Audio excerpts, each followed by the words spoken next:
start off, let us define the word tax administration. Tax administration is the administration, management, conduct, direction, and supervision of the execution and application of the internal revenue laws or related statutes. It is also the development and formulation of federal tax policy relating to existing or proposed internal revenue laws, related statutes, and tax conventions. Therefore, here in the country, we have our own tax admin. It is the Bureau of Internal Revenue. It is also known as the Kawangian ng Rentas Internas or shortly as BIR. Our present commissioner is Mr. Cesar Ardulay. BIR is responsible for reduction and collection of all internal revenue, be it taxes, fees, and charges. They are also responsible for the enforcement of all forfeitures, penalties, and fines connected therewith, including the execution of judgment in all cases decided in its favor by the Court of Tax Appeals and the ordinary courts. This just simply means that they are also in charge of the governance and the upkeeping of the established laws regarding the tax administration. As for the brief history, we will be starting at the Spanish era. During the 17th and 18th centuries, they have this Contador de Resultas, which is known as the Chief Royal Accountant, and also it is presently known as the Commissioner of Internal Revenue. This Contador de Resultas is the Chief Arbitrator, wherein his or her decisions regarding financial matters is final, except when it is revoked by the Council of Indies. Council of Indies are the highest level empire of the Spanish during the Spanish era. During the 1521 to 1821, Philippines is being subsidized by the Spanish treasury, wherein yung tax per year na lang is 250,000. Nang dahil nga sa mahirap daw na country ang Philippines ever since noon, nagresulta lang ito sa poor revenue collection system. During the American era naman, Philippines was being ruled by the American military governors. Ang kauna-unahang American military governor na nag-establish ng first civil government is si Mr. William H. Taft. Then sumunod naman is si Mr. Luke E. Wright. As you can see, sa upper picture, meron dyan dalawang gentleman, which is yung nasa right is si Mr. Taft and yung nasa left is si Mr. Wright. As you can see rin naman, andyan yung portrait nila. Si Mr. Taft ay itong nasa pinaka right na picture, and ito naman si Mr. Wright ay nasa pinaka baba. Under the governance of Mr. Luke E. Wright, Bureau of Internal Revenue or BIR was created under the Reorganization Act No. 1189 noong July 2, 1904. And then noong August 1, 1904, the BIR was formally organized and made operational.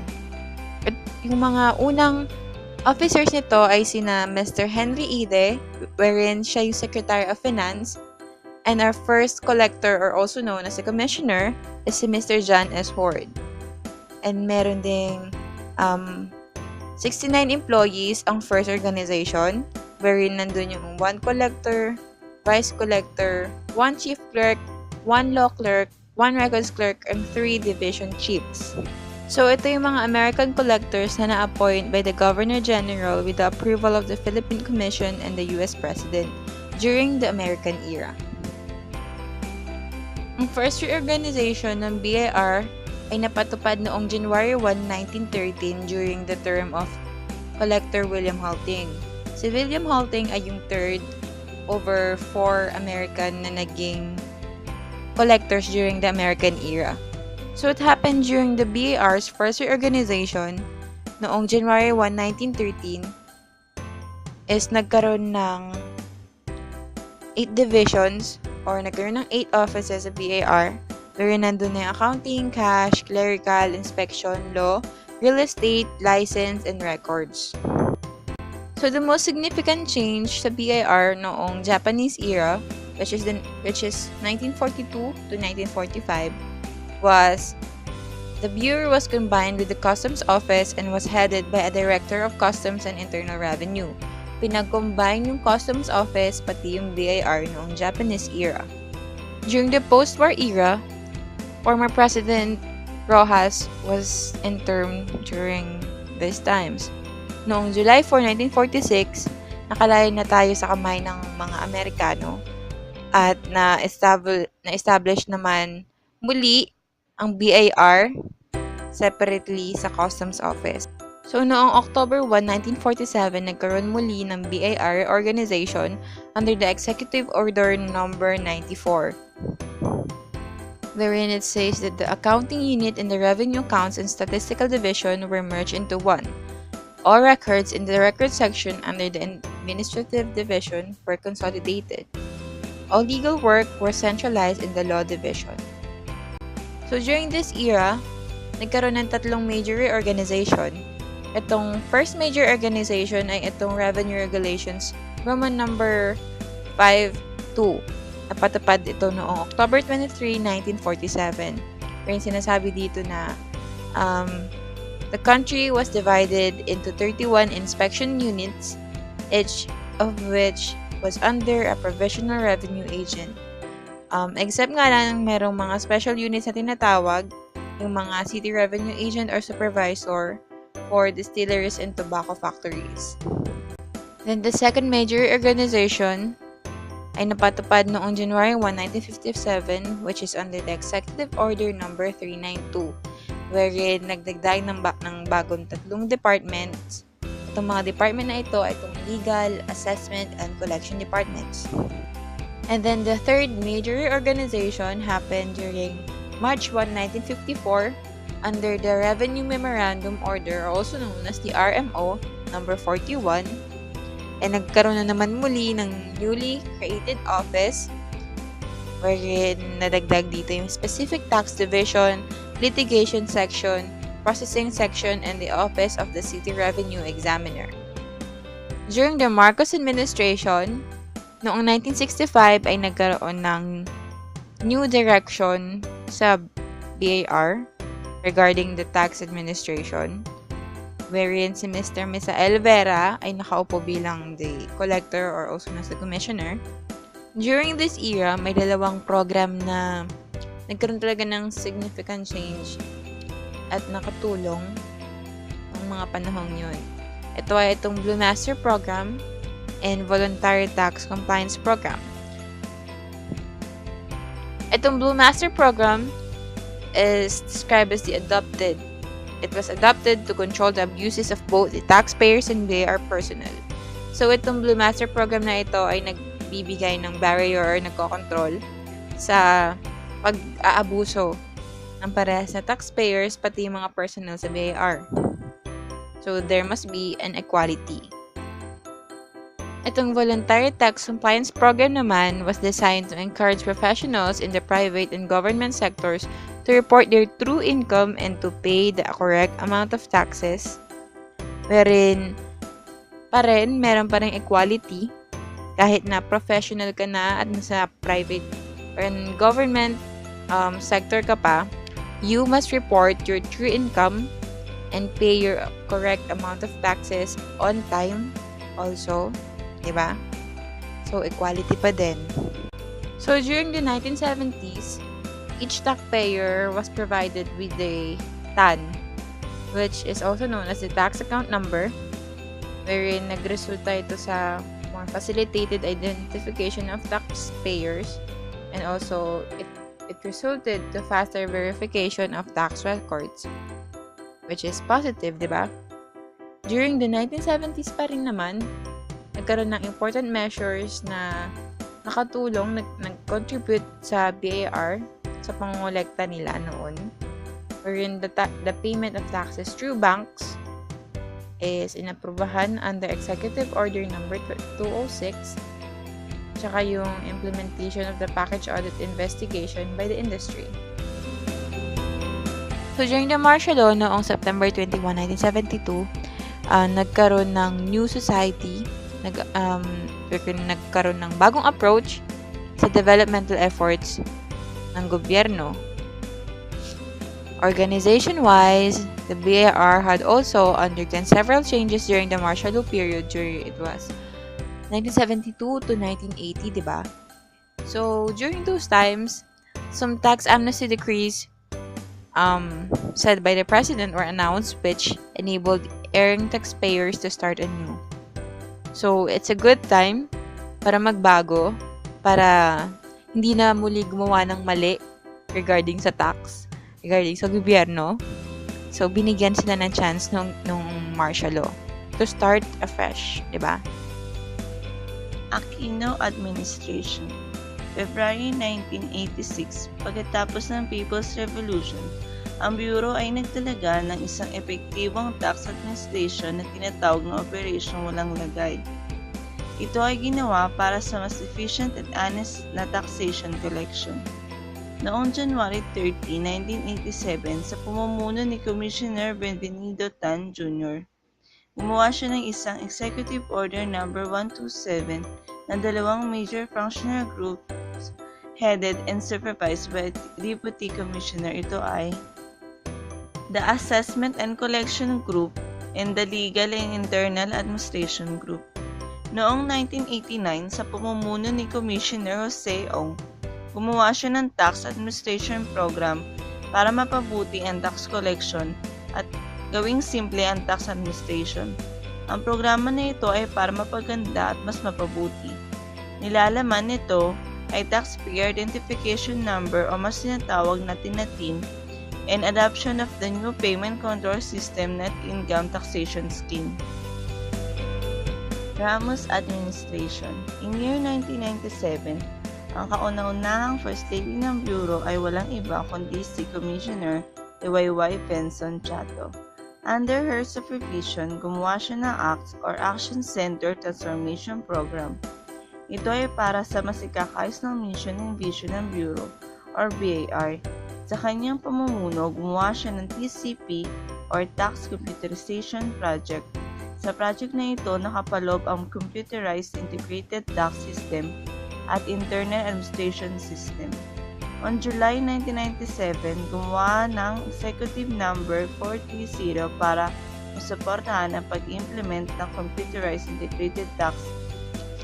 Highlights of the said EO included the creation of the 4th Revenue Group in the BIR, which is the Legal Enforcement Group, and creation of Internal Affairs Service, Taxpayer Assistance Service, Information Planning, and Quality Service and Revenue Data Centers. Estrada Administration, Deputy Commissioner Vito Ben Realo. Under his leadership, his priority is to enhance voluntary compliance and improve the Bureau's productivity. He created Economic Recovery Assistance Payment Program. It was to grant immunity from audit and investigation to taxpayers who had paid 20% more than the tax paid in 1997 for income tax, VAT, and/or percentages taxes. Dakila Financier, as the new Commissioner Internal Revenue, his priority was to enhance taxpayer compliance and deter tax violations or tax evasion. Arroyo Administration, Attorney Rene J. Bañez, as the new Commissioner, his priority is to make taxpayer-focused. The implementation of change initiatives that were directed to reform the tax system to make it simpler and suit the Philippine culture. Re-engineer the tax processes to make them simpler, more efficient, and transparent. And structure the BIR to give it financial and administrative flexibility. Redesign the human resource policies, systems, and procedures to transform the workforce to be more responsive to taxpayers' needs. Pinoy Administration. On June 30, 2010, a former BIR Deputy Commissioner, Attorney Kim S. Jacinto Henares, she focused on the filing of tax evasion cases under RATE program. The RATE means Run After Tax Invaders. This program aims to investigate, prosecute, and convict tax invaders and other violators. National Internal Revenue Code of 1997. Here in the Philippines, we have different tax rates, different percentage and computations. That's what BIR does. They are the one in charge of tax. Sila yung nag-a-assess and nagko-compute ng amount na babayaran ng taxpayer and then sila din yung magko-collect nun. To enforce all forfeitures, penalties, and fines. Forfeiture, parang penalty. Yun yung value na mawawala sa'yo. It can be any of your property that you need to give up because you did not follow the requirements or the law. Bureau of Internal Revenue. Sakop pa rin sila ng Department of Finance. Then yung main office is located in National Office Building, BIR Road, Diliman, Quezon City. Powers and duties of the BIR. Like what I've said earlier, they assess, compute, and collect taxes. And as for penalties and fines, for example, hindi nag-declare ng tamang amount yung taxpayer, may penalty yun, and then BIR din yung nag-i-impose nun. Number 2, it shall execute all judgments in all cases decided in its favor by the Court of Tax Appeals and the ordinary courts. Lastly, it shall give effect to and administer the supervisory and police powers conferred to it. Iyon kasi, di ba nga BIR yung authorized sa taxes, kaya sila yung nagsusupervise kung tama or hindi yung computations. Yung police power, yun yung tawag sa authority given to them by the government. Composition of BIR. Yung tawag sa head nila, Commissioner, which is appointed by President upon recommendation by the Secretary of Department of Finance. Commissioner is Cesar Dulay, which is appointed by President Duterte. Commissioner is assisted by 4 Deputy Commissioners. First is Nestor Valeroso, the Deputy Commissioner for Operations Group. Next, Jesus Clint Aranas, Deputy Commissioner for Legal and Inspection Group. Lani C. David, Deputy Commissioner for Information Systems Group. And then lastly, Celia C. King, Deputy Commissioner for Resource Management Group. I'm Christine Irish Lapus and my report is all about BOC or Bureau of Customs. It's all about transaction. They are in charge of imports, exports, and foreign trades. The commissioner for now is the Napoleon Morales. President Rodrigo Duterte hired 5 new officials, 3 deputy commissioners, 2 district collectors. And the letter was signed on October 17 by Executive Secretary Salvador Medialda. For Revenue Collection Monitoring Group, it is Natalia C. Rearma III. For Enforcement Group, Ariel Tino Pomuceno. Intelligence Group, Teddy Sandy Esraul. And for the District Collector Port of NAIA, it's Edgar Z. Macabeo. Manila International Container Port, it's Vincent Philip C. Maronilla. What is ad valorem? For the Spanish regime, ad valorem assessed value of items such as real estate and personal property, also known as the property taxes. And for the tariff, it's tax or duty to be paid, toll fee, charge, rate, and fee. For American regime, tuloy pa rin Spanish tariff until na-revise naging Tariff Revision Law of 1901. Noong October 24, 1900s, Captain of Port to Collector of Customs in all ports except Manila. For Commonwealth Government, Congress of Philippines, or the Legislature, it's the Senate and the House of Representatives. For Bureau of Immigration, separate from Bureau of Customs. For a Third Republic, we organize different departments, bureaus, offices, and agencies of our country. Collector of Customs to collect, or Customs for the Port of Manila. For the reorganization of BOC, offices under Commissioner were elevated to department level with ranks higher than division level, like public relations, personnel, legal, and administrative offices or service. For the tariff and custom codes, was modified and supplemented by new positions. After EDSA revolution, there are offices that will monitor and coordinate and the operations of bureau staff. For the new group, they created MISTG under new deputy commissioner. 92 positions was created.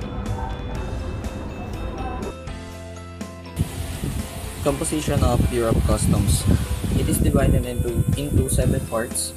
First is the Commissioner, the highest position in the Bureau of Customs. Next is the Deputy Commissioner, Internal Administration, Deputy Commissioner, Assessment and Operation, Deputy Commissioner, Revenue, Collection Monitoring, Deputy Commissioner, Intelligence, Deputy Commissioner, Enforcement, and last is the Deputy Commissioner, Management Information System. All in all, there are 35 plus commissioner in the Bureau of Customs, and the latest commissioner is Nicanor Faildon. He started as a commissioner last June 30, 2016. Next is the functions of the Bureau of Customs. First, assessment and collection of the lawful revenues from imported articles and all other dues, fees, charges, fines, and penalties occurring under the tariff and custom. Dito parang sa number 1, parang kada may pumapasok sa atin ng mga product, may mga kanya-kanyang bayad yun para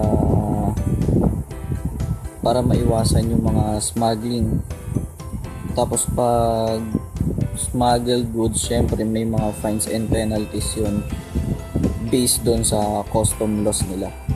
Number 2 is prevention and suppression of smuggling and other frauds upon the custom. Dito parang talagang pinagbabawal na yung mga smuggled goods na pumasok sa atin. Chine-check nila lahat para parang walang aberya sa mga pumapasok na mga products dito sa atin sa Philippines.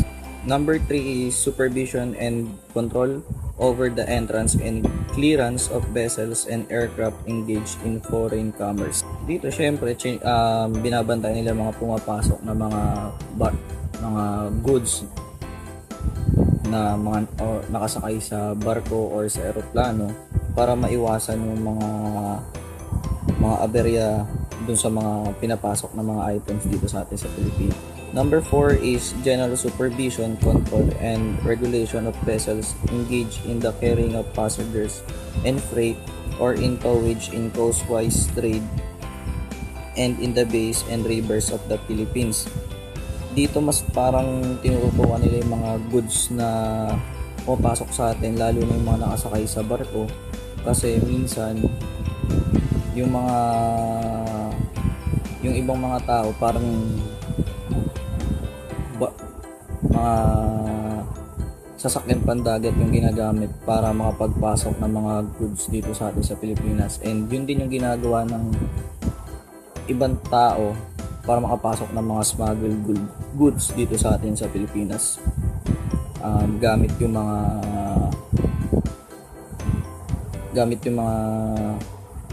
sasakyan pandagat. Number 5 is prohibition and suppression of unnecessary noises such as explosion of gasoline engines and excessive blowing of whistles or sirens and other needless and disturbing sounds made by watercraft in the ports of the Philippines or in parts of river included in such port. Dito naman sa number 5, pinagbabawal nila yung mga unnecessary noises na manggagaling dun sa mga pumapasok na mga barko dito sa atin. Number 6, exclusion if the condition of traffic should at any time so require of vessels of more than 150 tons from entering, berthing, or mooring in the Pasig River. Dito naman sa number 6, parang nawi-wave sila pag sa mga traffic. Yun ata yung may mga nakalagay sa mga truck na do not delay para makakarating kaagad yung mga goods sa dadalhan on time. The measurements, registration, documenting, and licensing of vessel built or owned in the Philippines. The recording of sales, transfers, and encumbrances of such vessels, and the performance of all the duties pertaining to marine registry. The inspection of Philippine vessels and supervision over the safety and sanitation of such vessels. Number 9, the enforcement of the lawful quarantine regulations for vessels entering Philippine ports. Number 10, the enforcement of the tariffs and customs law and all the other laws and rules and regulation relating to the tariffs and customs administration. The licensing of marine officers who have qualified in the examination required by law to be carried on the Philippine vessels, the termination of the qualifications of pilots and the regulation of this service, and the fixing of the fees which they may charge. And the last, the supervision and control over the handling of foreign mails arriving in the Philippines for the purpose of the collection of the lawful dutyable articles thus imported and the prevention of smuggling to the medium of such mails. So ang sinasabi dito is yung mga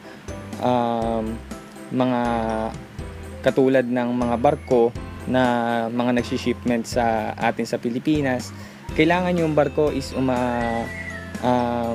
chine-check, then kailangan din ng mga registry, and kailangan din ng supervision over the safety and sanitation. Tapos dapat pumasa siya sa laws, tapos sa rules and regulation.